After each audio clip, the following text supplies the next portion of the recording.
Él golpeó a la tranquila estudiante, pensando que solo era una chica nueva y extraña. No sabía que su abuelo, el mismísimo Chuck Norris, la estaba observando. Suscríbete y escribe en los comentarios desde dónde lo estás viendo. La Academia Whitestone, situada en las afueras de Austin, Texas, era un lugar tan impecable como implacable. Sus muros de piedra blanca brillaban al sol como si ocultaran dentro secretos demasiado pulidos para dejarse ver. Aquel instituto privado, reservado exclusivamente para los hijos de senadores, jueces federales, magnates del petróleo y herederos de bancos centenarios, era más que un centro de enseñanza.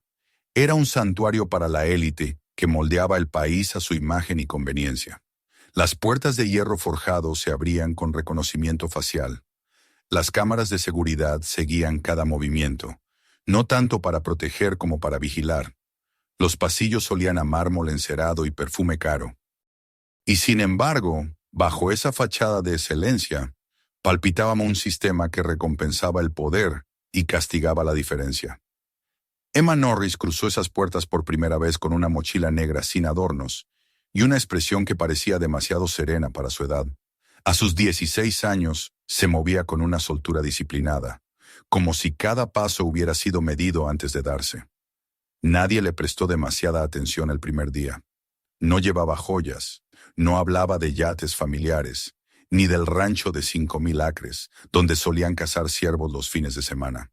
Su nombre, Emma Norris, no le sonaba a nada.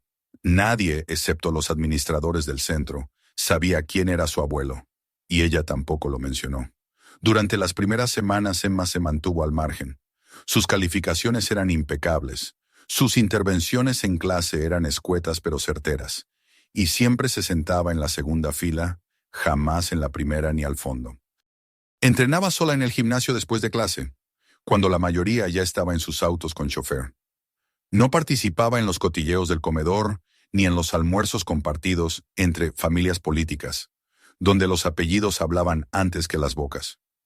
Era educada pero distante, presente pero invisible, y eso, en Whitestone, no era bien recibido. La primera grieta surgió en un almuerzo cualquiera. Brad Huntington, hijo del influyente senador Charles Huntington, se paseaba entre las mesas con su habitual aura de despreocupación arrogante. Su corte de seguidores, 3 chicos y 2 chicas con apellidos que abrían puertas en Washington, reían cada una de sus bromas antes de que terminaran. Brad la observó mientras comía sola, leyendo algo en su tablet. Se acercó con aire casual y le preguntó qué leía. Emma levantó la vista, lo miró con tranquilidad y respondió, Sun Tzu. Eso fue todo. No hizo preguntas, no sonrió, y volvió a su lectura. Esa indiferencia fue su primera ofensa. En Whitestone, ignorar a Brad Huntington era un acto de guerra. Al día siguiente, su casillero apareció sellado con una goma industrial que le impedía abrirlo. Un grupo de estudiantes miraba desde la distancia, riendo con disimulo. Emma no reaccionó. Simplemente fue a la oficina de administración y pidió acceso temporal a otro casillero. Cuando la secretaria le preguntó si quería reportar el incidente, ella negó con la cabeza y agradeció. Era una señal de que no estaba interesada en jugar su juego. Pero ellos sí lo estaban. A las semanas, su teléfono apareció destrozado en los vestuarios. Fue dejado sobre su toalla, cuidadosamente doblado como si lo hubieran hecho pasar por accidente. Emma lo recogió en silencio, lo guardó en la mochila y no dijo una palabra.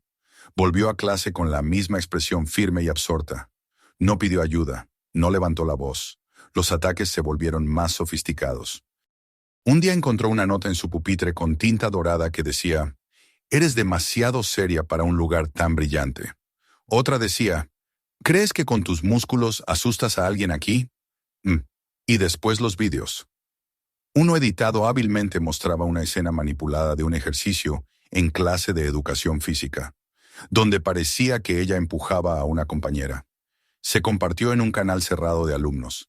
Se rieron. Lo comentaron en susurros cuando ella pasaba. Pero Emma no cambió su ritmo. Sus profesores, muchos de los cuales conocían la influencia de los padres de sus agresores, evitaron involucrarse. Uno de ellos incluso se permitió sugerir en privado. A veces conviene encajar, aunque uno no esté de acuerdo. La directora, una mujer de sonrisa amable y voz pausada, le habló en una reunión con una cortesía que sonaba a sentencia. Estamos comprometidos con el bienestar de todos nuestros alumnos, pero debemos tener pruebas claras para actuar. ¿Estás segura de no estar malinterpretando ciertas dinámicas sociales? Emma respondió que entendía, pero no lo aceptaba. Cuando entrenaba sola por las tardes, en los tapices del gimnasio vacío, repetía los mismos movimientos con una precisión que habría hecho sonreír a su abuelo. Jab, paso atrás, rotación, respiración, golpe al aire. No entrenaba para ganar fuerza, ya la tenía. Entrenaba para sostener la calma, para no responder con rabia, para entender el momento justo. Y entonces ocurrió. Fue durante una clase de gimnasia artística. El grupo estaba practicando equilibrio en las barras paralelas. Emma, con su usual eficiencia, hacía una rutina sin fallos. Brad, en una esquina, fingía revisar su móvil mientras susurraba algo a uno de los chicos. Cuando ella se preparaba para el último giro, una de las colchonetas de seguridad fue sutilmente movida. No mucho, apenas unos centímetros. Suficiente. El aterrizaje fue violento, un crujido seco, seguido de un grito ahogado. Emma cayó sobre su pierna izquierda.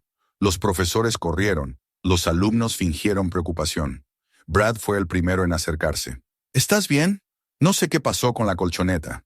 En la enfermería, el diagnóstico fue claro.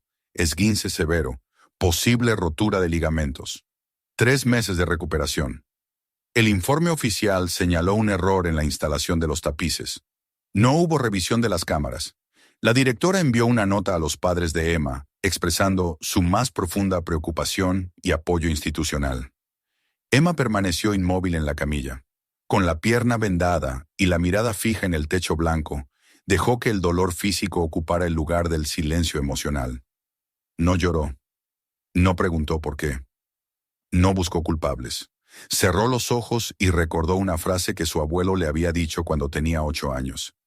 La fuerza no se demuestra con los puños, sino con lo que eliges soportar cuando nadie te está mirando. Y ella eligió resistir. La noticia del accidente se comentó brevemente en los pasillos. Algunos alumnos mostraron simpatía superficial, otros evitaron hablar del tema. Brad volvió a sus bromas y sus seguidores a sus sonrisas fingidas. El mundo siguió girando en Whitestone, como si el sistema hubiera absorbido otro golpe y continuara intacto. Pero algo había cambiado. Emma, desde su aislamiento forzoso, observaba y esperaba, no por venganza, sino por justicia. Porque el silencio también puede ser una promesa, una advertencia sin palabras, una espada invisible que, llegado el momento, se desenfunda sin previo aviso. El clima dentro de la Academia Whitestone había cambiado, pero no a simple vista. Los pasillos seguían brillando, los profesores mantenían sus sonrisas medidas y las asambleas matutinas continuaban con su desbordante formalidad. Sin embargo, en la sombra, algo se había quebrado. Tras la caída de Emma en el gimnasio, su figura silenciosa y estoica se convirtió en una especie de fantasma visible para todos. Ya no era solo la chica callada, ahora era la chica rota, y eso para muchos la hacía todavía más vulnerable. Los días posteriores a la lesión fueron lentos y densos. Emma caminaba con una muleta ortopédica, avanzando con cautela por los pasillos, donde antes se desplazaba con ligereza y fuerza. Había perdido temporalmente el acceso al gimnasio, pero no su rutina interior. Seguía siendo la misma en su determinación, aunque cada paso le recordara que su cuerpo había sido forzado al límite por una casualidad que nadie cuestionaba abiertamente. La mayoría de los estudiantes la ignoraban. Algunos la miraban con fugaz compasión. Otros, como Brad y sus seguidores, simplemente la veían como un obstáculo vencido. Lo que no sabían era que alguien los había observado, y no solo Emma. Había un chico, Alex, de 2º año, sin apellido resonante ni fortuna familiar. Era uno de esos estudiantes que pasaban desapercibidos, que nadie tomaba en serio porque no eran piezas del engranaje del poder. Desde hacía tiempo, Alex observaba cómo trataban a Emma. No era amigo suyo, nunca habían hablado más allá de un saludo, pero él la admiraba en silencio. Aquel día en el gimnasio, también estaba allí, sentado cerca de las gradas, con su vieja tablet escondida en el interior de una carpeta. Lo que grabó fue breve, pero claro. En el vídeo se veía a Brad hablando con uno de sus compañeros, señalando la colchoneta. Luego, al otro lado, alguien, probablemente el mismo compañero, la desplazaba con el pie. No mucho, solo lo suficiente para hacerla ineficaz. Un acto pequeño, preciso, calculado. Alex dudó durante horas antes de hacer algo con esa grabación. La editó con cuidado, sin agregar filtros ni manipular nada. Solo cortó lo superfluo, dejó lo esencial y lo subió de forma anónima a una plataforma de video. Lo tituló sin florituras: Accidente en la Academia Whitestone. La publicación pasó desapercibida durante la primera media hora. Pero luego, un usuario la compartió en un foro escolar. En menos de 2 horas, ya contaba con miles de visitas. Comentarios indignados comenzaron a aparecer. ¿Esto es una escuela o un campo de batalla? ¿Y nadie dice nada? ¿Quién es esta chica? Algunos medios menores comenzaron a replicarlo, y en cuestión de horas, el algoritmo hizo su trabajo. El nombre Whitestone aparecía en buscadores vinculado a acoso, encubrimiento, violencia estudiantil. Emma se enteró del video en la enfermería cuando una alumna de primer año, temblorosa, le mostró la publicación en su teléfono. Durante un segundo el corazón le dio un vuelco. Se vio a sí misma desde otro ángulo. Se vio caer. Pero más que eso, vio el momento exacto en que uno de los chicos deslizaba la colchoneta. No cabía duda. La evidencia estaba ahí, clara, irrefutable. Por primera vez desde su llegada a la academia, Emma sintió que el muro de silencio podía resquebrajarse. Pero duró poco. Aquella noche, cuando trató de volver a ver el video, ya no estaba disponible. Aparecía una pantalla gris con el mensaje: Este contenido ha sido eliminado por violar las políticas de la comunidad. Las cuentas que lo habían compartido estaban suspendidas. Los enlaces, caídos. La página original del video, desactivada. Intentó buscar en otras redes. Nada, ni una copia, ni una mención. Como si nunca hubiera existido. En las horas siguientes, otros alumnos empezaron a comentar que sus publicaciones también habían sido borradas. Algunos habían recibido advertencias en sus cuentas. Un chico dijo que su padre, abogado, le aconsejó no hablar del tema. Otro que su madre, miembro del consejo escolar, le pidió que borrara todo y no se involucrara. El silencio volvió, pero esta vez era más denso, más dirigido. Emma no habló con nadie al respecto. En lugar de eso, escribió un informe detallado con capturas de los comentarios, con testigos de que el video había existido. Lo presentó ante la dirección. También envió copias a la administración, al consejo académico y a la policía local. Incluyó una descripción minuciosa del incidente, sus consecuencias y el aparente encubrimiento posterior. Esperó 3 días. La respuesta llegó en un sobre cerrado, firmado por la asesora legal de la academia. Era una carta cortés que agradecía su preocupación por el bienestar institucional, pero que por falta de evidencia verificable y conforme a los estatutos internos, el caso no procedería. Se le recordaba también la importancia de mantener un ambiente constructivo y no conflictivo en el seno del alumnado. Emma respiró hondo y guardó la carta en su escritorio. En ese momento, supo que no estaba sola en su lucha, porque en algún lugar había alguien más que vio lo que pasó, alguien que intentó alzar la voz. Y aunque la aplastaron, eso significaba que tenían miedo. No se rindió. Al día siguiente, fue al despacho del abogado de la academia, un hombre con corbata púrpura y sonrisa de serpiente. Le pidió una reunión. Él aceptó, seguro de su superioridad. Le habló con tono paternalista, le ofreció un acuerdo de discreción mutua, incluso mencionó una posible beca futura si decidía superar este malentendido. Emma lo miró sin pestañear. No busco acuerdos, dijo. Busco verdad. A veces la verdad es relativa, señorita Norris. No la mía. Cuando salió de aquella oficina, el aire parecía más denso. Las paredes más cerradas. Había cruzado una línea invisible. Lo entendía. Ya no era solo una alumna lesionada. Ahora era un problema. Esa noche, en su habitación, encendió su viejo ordenador portátil. Entró a una carpeta oculta que había creado semanas antes. Allí, guardaba sus anotaciones, copias de correos, listas de nombres. horarios, incidentes, todo lo que había vivido desde su llegada. Cada episodio, cada palabra, cada omisión. No sabía aún qué hacer con eso, pero lo tendría listo. Mientras tanto, lejos de Whitestone, en una casa de piedra rodeada por colinas secas del norte de Texas, un hombre observaba una pantalla. Su rostro curtido por los años permanecía inmóvil, pero sus ojos brillaban con una furia contenida. Había recibido el video antes de su eliminación definitiva. Un viejo contacto del ejército, ahora en ciberseguridad privada, lo había localizado y descargado. Solo se lo envió con un mensaje. «Mira esto, es tu nieta». Chuck Norris no dijo una palabra al terminar de ver la grabación. Cerró el portátil, se levantó con lentitud y fue al garaje. Allí, colgado en una percha, descansaba su antiguo cinturón de combate. Pasó los dedos por la tela como si recordara cada golpe que había recibido y devuelto. Esa noche no durmió. A la mañana siguiente, reservó un vuelo privado a Austin. Cuando Emma llegó al aula principal a las 8 en punto, con la pierna aún vendada y el rostro impasible, encontró a la directora esperándola. Le informó que habría una auditoría interna para revisar los procedimientos de seguridad del gimnasio. También que por respeto a su recuperación no se le exigiría participación física durante el resto del semestre. Emma asintió en silencio. Lo que no sabían era que, mientras hablaban, un coche negro de lunas oscuras avanzaba por la entrada principal de la academia.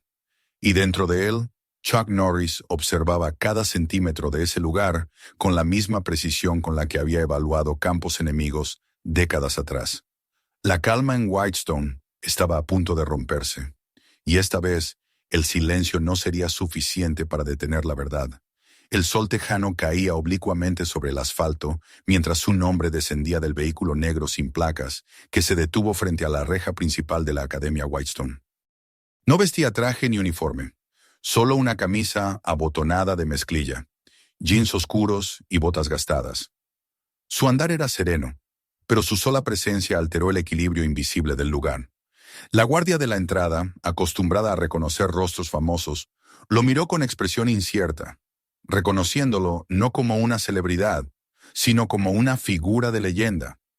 Chuck Norris no necesitaba presentaciones.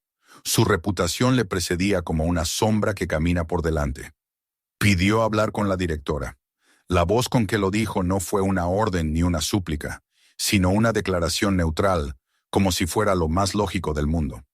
En menos de 10 minutos, fue conducido a la oficina principal del edificio administrativo. El despacho de la directora Karen Whitford era amplio, decorado con sobriedad lujosa.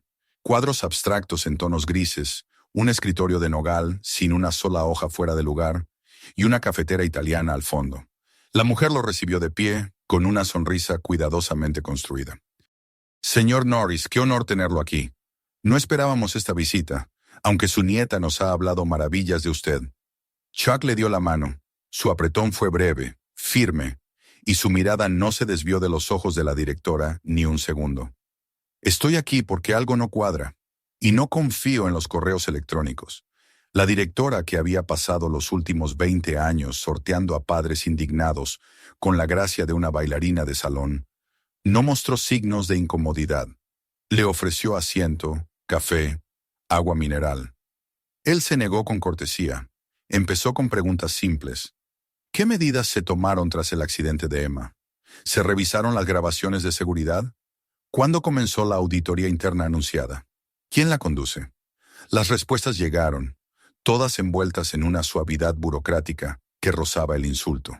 La auditoría estaba en curso, pero aún no había resultados. Las cámaras del gimnasio habían tenido un fallo técnico ese día. El protocolo se había seguido con escrupulosidad. Chuck asintió con cada respuesta. No interrumpía, no mostraba sorpresa. Al terminar, se levantó sin dar más explicaciones. Antes de salir, dijo: «Sé leer mentiras, señora Whitford, y esta sala está llena de ellas». Salió sin más. La directora permaneció inmóvil unos segundos, con las manos tensas sobre el escritorio. Luego marcó un número en su móvil. Su voz, aún suave, se volvió más rápida. «Tenemos un problema».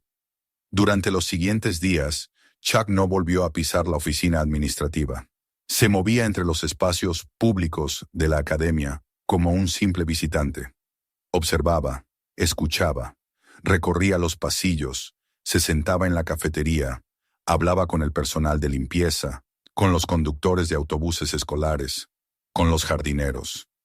No preguntaba directamente por Emma ni por el accidente. Preguntaba por la escuela, por cómo era la vida allí, por los cambios recientes. Las respuestas, dichas entre líneas, confirmaron lo que ya sabía. El silencio reinaba por miedo, no por ignorancia. Emma lo veía desde lejos.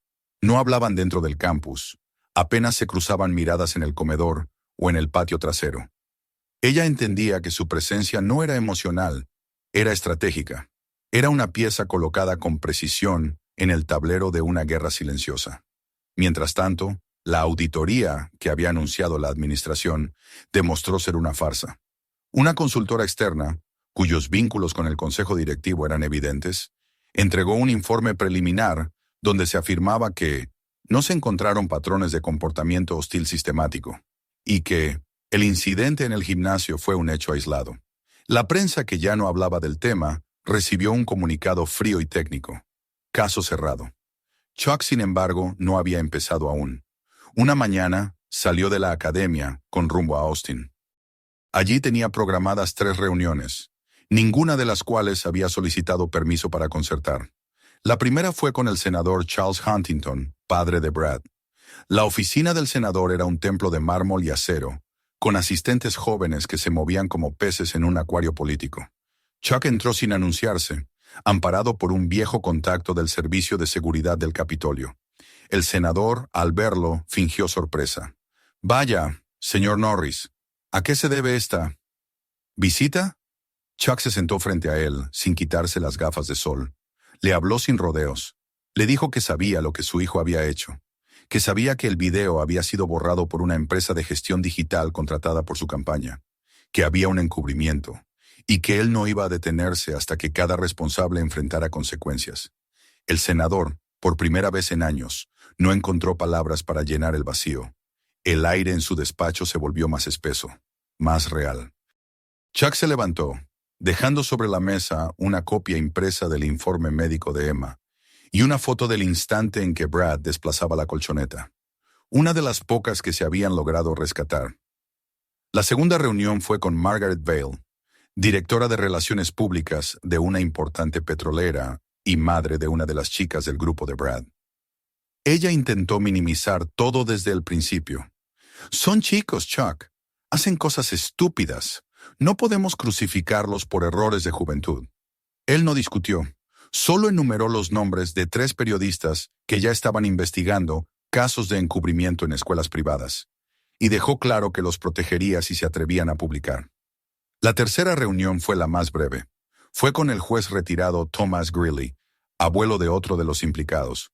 Chuck no habló. Solo lo miró a los ojos durante 1 minuto entero. El anciano, acostumbrado a imponer autoridad con su voz, tragó saliva y bajó la vista. Chuck salió sin decir una palabra. Mientras tanto, en Whitestone, los estudiantes comenzaban a murmurar. Algo pasaba. Los profesores caminaban con una tensión inusual. Algunos padres comenzaron a llamar a la administración pidiendo explicaciones. ¿Era cierto que Chuck Norris había visitado a figuras influyentes? ¿Qué estaba buscando? ¿Había más videos? La incertidumbre era el peor enemigo del poder, y él lo sabía. Brad también lo notó. Su actitud cambió. Ya no se burlaba abiertamente. Mantenía una fachada de normalidad, pero sus ojos iban y venían, inquietos.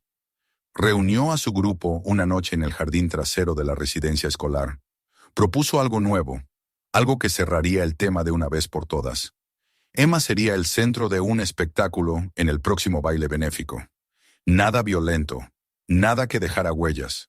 Solo una dosis mínima de un ansiolítico mezclado en su bebida, una escena montada para hacerla parecer fuera de control. Una humillación pública. El broche final. Los demás dudaron. No era un juego ya.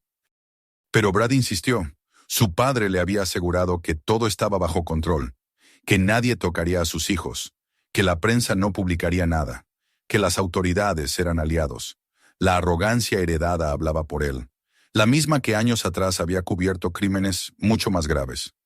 Emma, aunque no conocía los detalles, presentía el ambiente, las miradas, los susurros, el silencio organizado.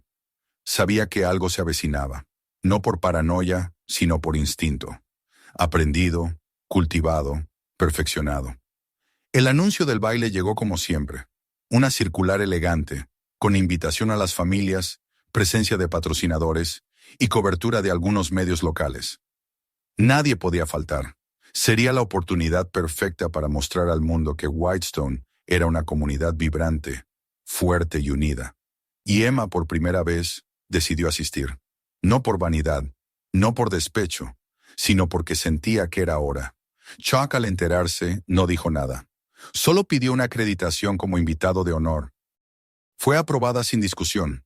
Mientras los trajes se planchaban y las luces se instalaban en el gran salón de actos, dos voluntades avanzaban por caminos paralelos. Una buscando destruir, la otra esperando el momento exacto para actuar. Porque Chuck sabía algo que los demás aún no comprendían del todo. Que la justicia no siempre llega cuando uno la clama, pero sí cuando uno la construye en silencio. Y en Whitestone, el silencio estaba a punto de romperse. La tarde del baile benéfico llegó con una temperatura inusualmente templada para el mes. El cielo estaba claro, y los jardines de la Academia Whitestone, meticulosamente cuidados por personal que nunca aparecía en las fotos institucionales, lucían espléndidos bajo las luces estratégicamente colocadas entre los setos y las fuentes.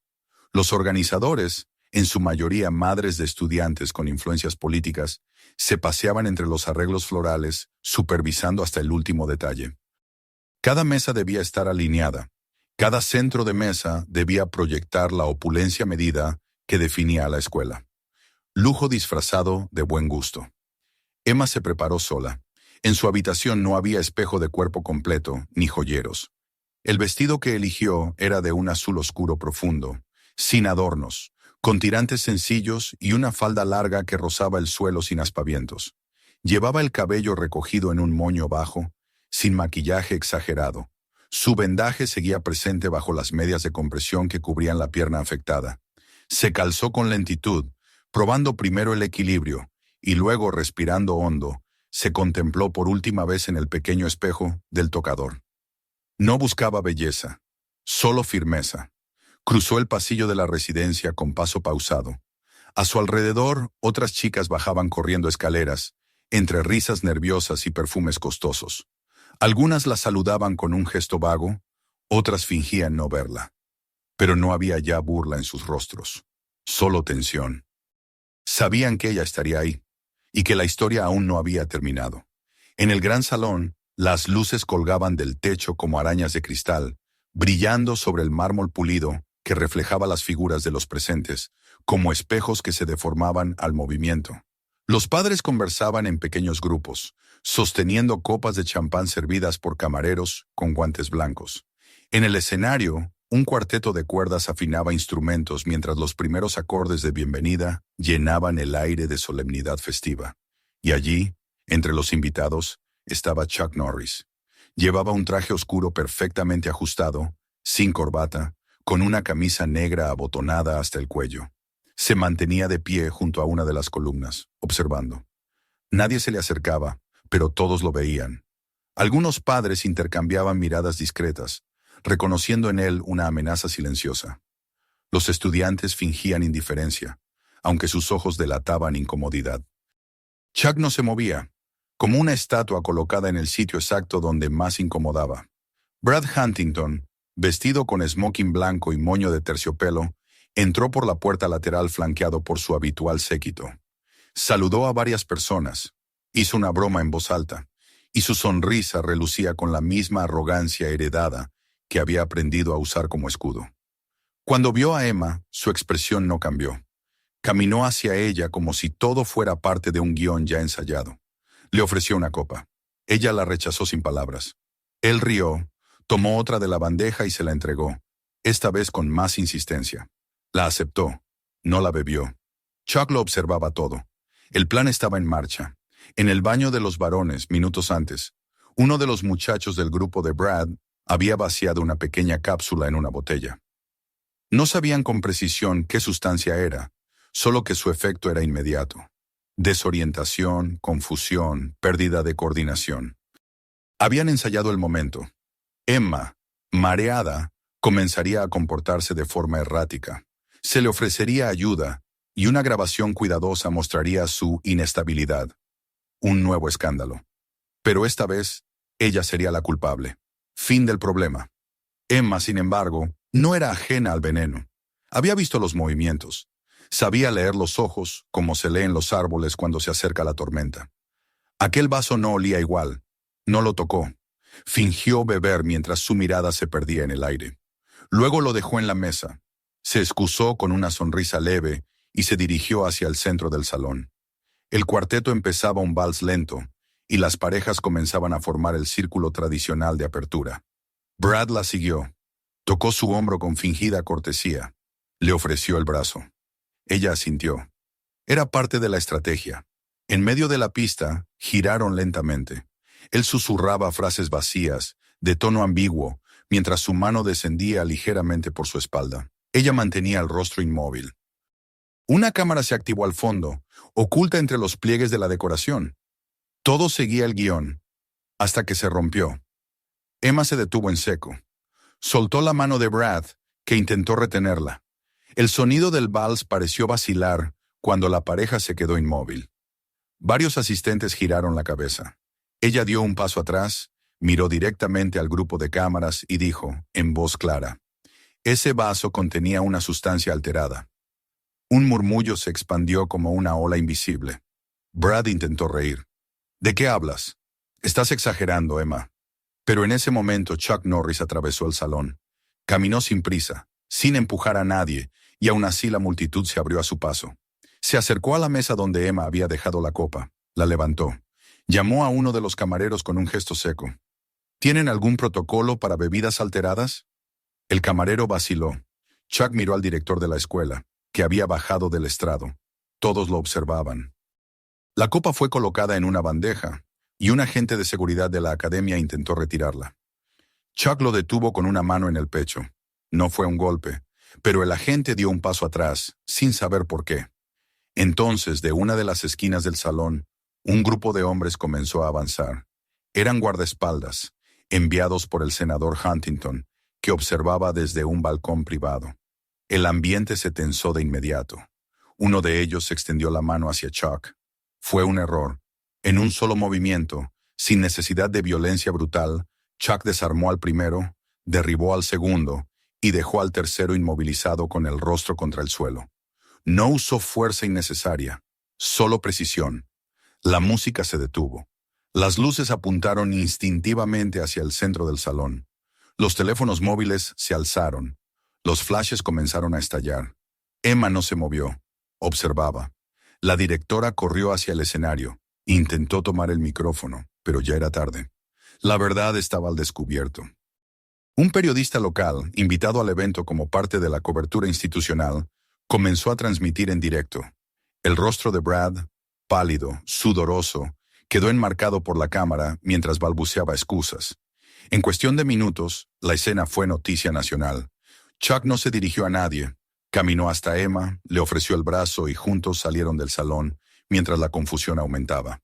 La copa quedó en manos de una oficial de policía que había sido llamada de emergencia. Testigos dieron declaraciones.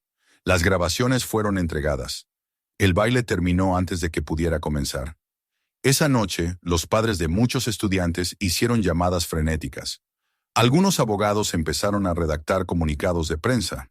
Otros buscaron contactos en medios para frenar la oleada de escándalo. Pero ya era tarde. La verdad por fin tenía rostro, fecha, lugar y nombres. Emma y Chuck salieron al aire fresco del estacionamiento. Ella respiró hondo. Él la miró de reojo. ¿Estás bien? Sí. ¿Tú? Chuck sonrió apenas. Nunca estuve más listo. La academia, aún iluminada tras ellos, parecía un castillo de papel a punto de ser arrastrado por el viento.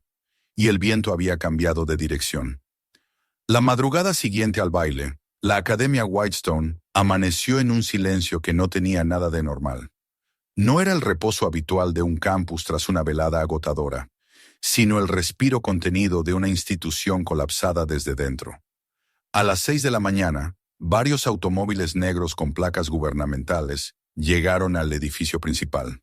De ellos descendieron inspectores del Departamento de Educación del Estado, miembros de la Fiscalía Local y representantes del Consejo de Ética Escolar. En cuestión de horas, los accesos a los archivos digitales fueron bloqueados.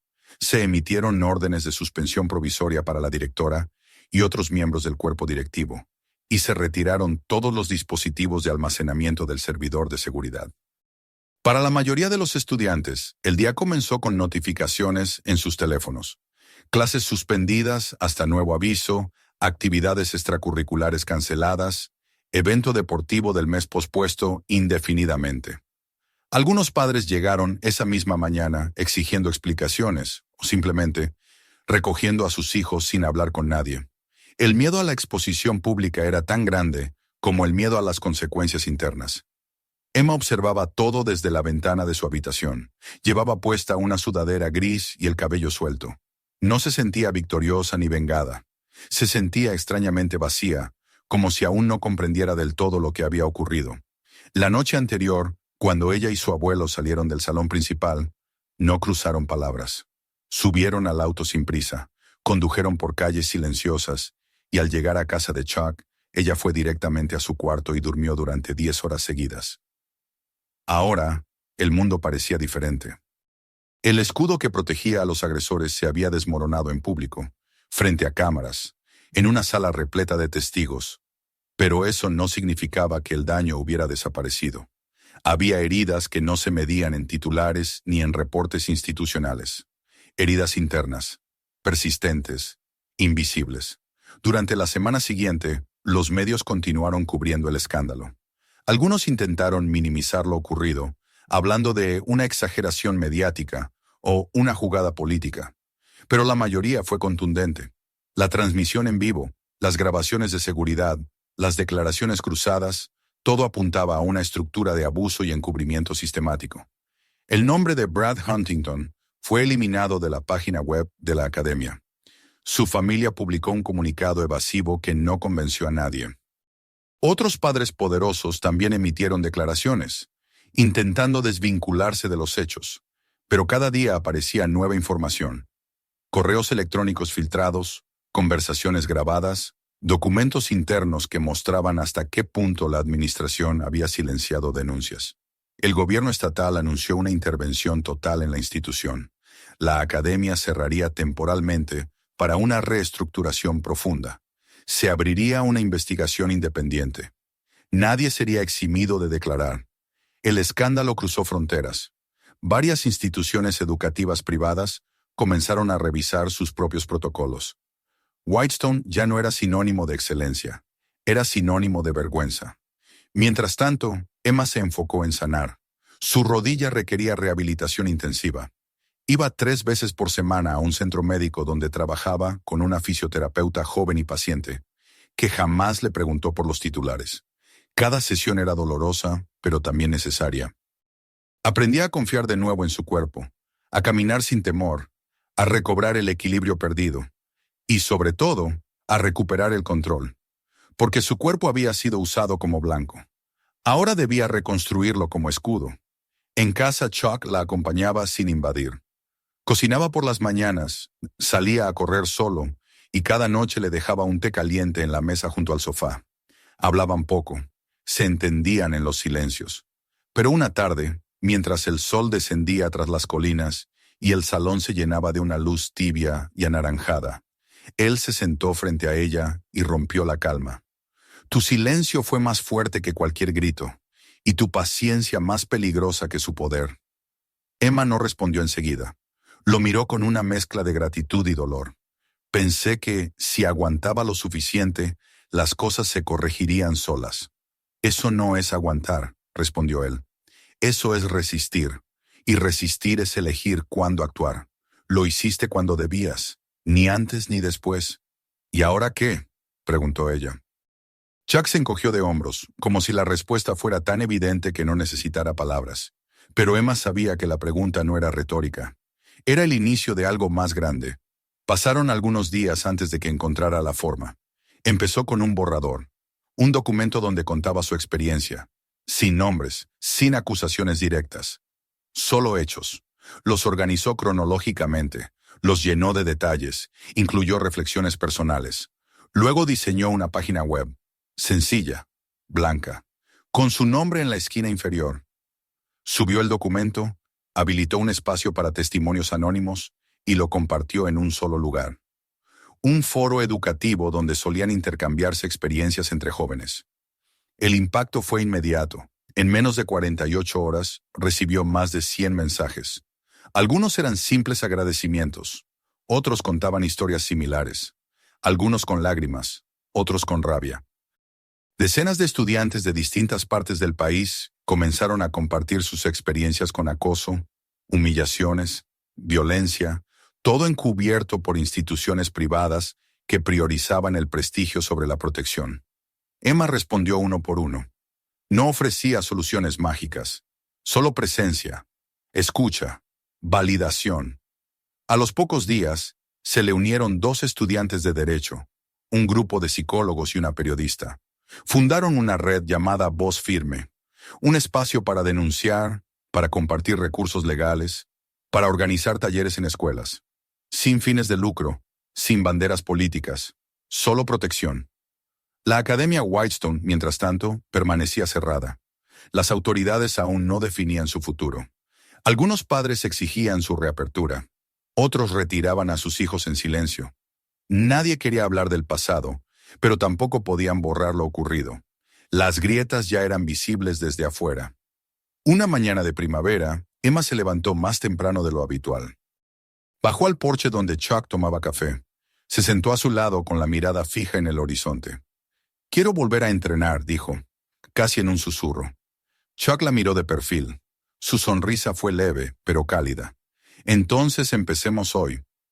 Bajaron al cobertizo donde él había instalado un tatami modesto, colchonetas y sacos de golpeo. No era un dojo, pero servía. Emma se colocó el vendaje en la rodilla, se puso de pie y alzó las manos. Al principio, los movimientos eran torpes. El cuerpo temía recordar, pero el cuerpo también aprende a perdonar. Chuck no la corrigió, solo la observó, como había hecho cuando ella era niña. Cada movimiento era una afirmación, cada caída una lección, cada respiración una promesa. El día que decidió volver a la escuela pública del condado, lo hizo sin anunciarse. Llegó con una carpeta bajo el brazo y su mochila negra. Fue recibida por la directora, quien le ofreció una visita guiada. Emma declinó. Solo pidió un pupitre en la fila del medio, como siempre. Al salir de clase, un grupo de alumnos se le acercó. Uno de ellos le preguntó si era verdad todo lo que había pasado. Ella asintió, sin dramatismos. «¿Y qué hiciste?», preguntó otro. Emma pensó durante unos segundos. Luego respondió con voz firme, sin levantar el tono. «No dejé que me callaran». Esa noche, mientras regresaban a casa, Chuck detuvo el auto en un claro del camino. Se bajaron, contemplaron el cielo estrellado y escucharon los grillos. No necesitaban decir nada. Todo estaba dicho. Todo estaba por hacerse. Porque la lucha no había terminado. Solo había cambiado de forma. Y ahora Emma estaba lista para liderarla. Si te gustó esta historia, suscríbete al canal para no perderte los próximos relatos. No olvides activar la campanita, compartir este video con alguien a quien pueda inspirar y contarnos en los comentarios desde qué país nos estás viendo.